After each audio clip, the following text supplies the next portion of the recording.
Ladies and gentlemen, I go by the name of Arlo Maverick. I'm a man of many hats who just happens to rap, and today we're talking about the do's and don'ts of being in the studio.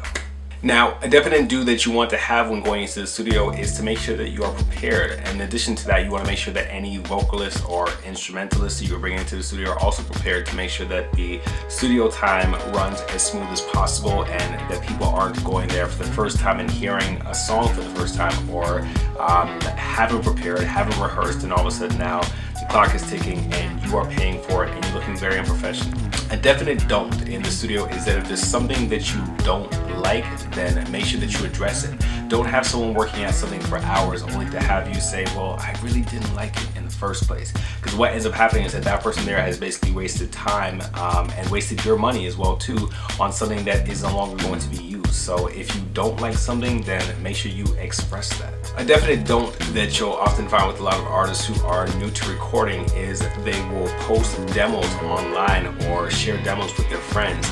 If a song is still in its early phases and it hasn't been mixed, it hasn't been mastered or anything like that, and you're still kind of working out your ideas, then don't share it online. Do not share it with tons of people, because that will be a reflection upon your art, but also will make the engineer or the producer that you're working with also look amateur as well too, because the song is not at the point that it needs to be at for them to be able to consume it or to be able to respect it or understand the idea as it was meant to be. A definite do that is often overlooked is having time codes for radio edits. A lot of times artists will just assume that the producer or the engineer should just go in there and find where the curse words are. But if you are an artist that have your lyrics already typed up and you can send it to them with specific time codes in regards to when these curses take place and what words you want to be censored, it allows the engineer to provide you with radio edits so that you can get your music out to different formats and just be a lot more prepared when it comes to reaching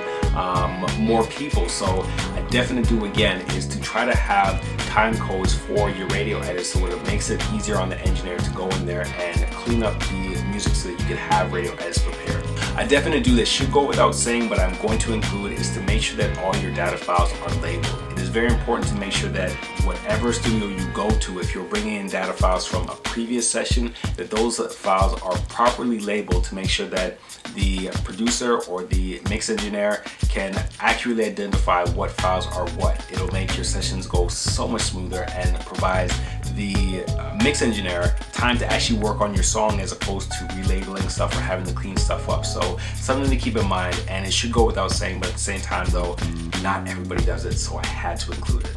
In closing, I want to thank you for tuning into this vlog. If you found yourself to be more informed by the end of it, then please pay it forward by clicking the like button, maybe commenting on it, or maybe sharing it or posting it on a Facebook page or maybe on Twitter, wherever you reside in the world of social media. As well too, don't forget to subscribe to the channel, which is youtube.com/Arlo Maverick.